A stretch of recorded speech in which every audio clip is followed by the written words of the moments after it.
L'Épître de Jacques, chapitre 2. Mes frères, que votre foi en notre glorieux Seigneur Jésus-Christ soit exempt de tout favoritisme. Suppose en effet qu'il entre dans votre assemblée un homme avec un anneau d'or, un habit magnifique, et qu'il y entre aussi un pauvre, misérablement vêtu. Si tournant vos regards vers celui qui porte l'habit magnifique, vous lui dites « Toi, assis-toi ici à cette place d'honneur. » Et si vous êtes au pauvre, « Toi, tiens-toi là debout. » Ou bien « Assis-toi au-dessous de mon marchepied. » Ne faites-vous pas en vous-même une distinction et ne jugez-vous pas sous l'inspiration de pensées mauvaises? Écoutez, mes frères bien-aimés, Dieu n'a-t-il pas choisi les pauvres aux yeux du monde pour qu'ils soient riches en la foi et héritiers du royaume qu'il a promis à ceux qui l'aiment? Et vous avilissez le pauvre? Ne sont-ce pas les riches qui vous oppriment et qui vous traînent devant les tribunaux? Ne sont-ce pas eux qui outragent le beau nom que vous portez? Si vous accomplissez la loi royale selon l'Écriture, tu aimeras ton prochain comme toi-même, vous faites bien. Mais si vous faites du favoritisme, vous commettez un péché. Vous êtes condamnés par la loi comme des transgresseurs. Car quiconque observe toute la loi, mais pêche contre un seul commandement, devient coupable de tous.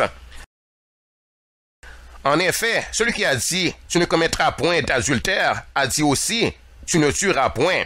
Or, si tu ne commets point d'adultère, mais que tu commettes un meurtre, tu deviens transgresseur de la loi. Parlez et agissez comme devant être jugé par une loi de liberté, car le jugement est sans miséricorde pour qui n'a pas fait miséricorde. La miséricorde triomphe du jugement. Mes frères, que sert-il à quelqu'un de dire qu'il a la foi s'il n'a pas les œuvres? La foi peut-elle le sauver?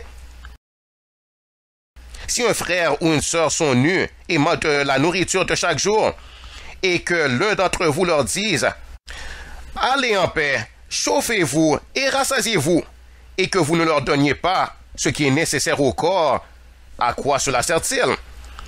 Il en est ainsi de la foi. Si elle n'a pas les œuvres, elle est morte en elle-même. Mais quelqu'un dira, « Toi, tu as la foi, et moi, j'ai les œuvres. Montre-moi ta foi sans les œuvres, et moi je te montrerai la foi par mes œuvres. » Tu crois qu'il y a un seul Dieu? Tu fais bien. Les démons le croient aussi, et ils tremblent. Veux-tu savoir, ô homme vain, que la foi sans les œuvres est inutile? Abraham, notre père, ne fut-il pas justifié par les œuvres lorsqu'il offrit son fils Isaac sur l'autel? Tu vois que la foi agissait avec ses œuvres, et que les œuvres par la foi furent rendues parfaites. Ainsi s'accomplit ce que dit l'Écriture, Abraham crut à Dieu, et cela lui fut imputé à justice. Et il fut appelé ami de Dieu.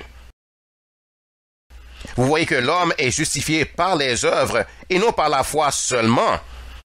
Rahab, la prostituée, ne fut-elle pas également justifiée par les œuvres lorsqu'elle reçut les messagers et qu'elle les fit partir par un autre chemin? Comme le corps sans âme est mort, de même la foi sans les œuvres est morte.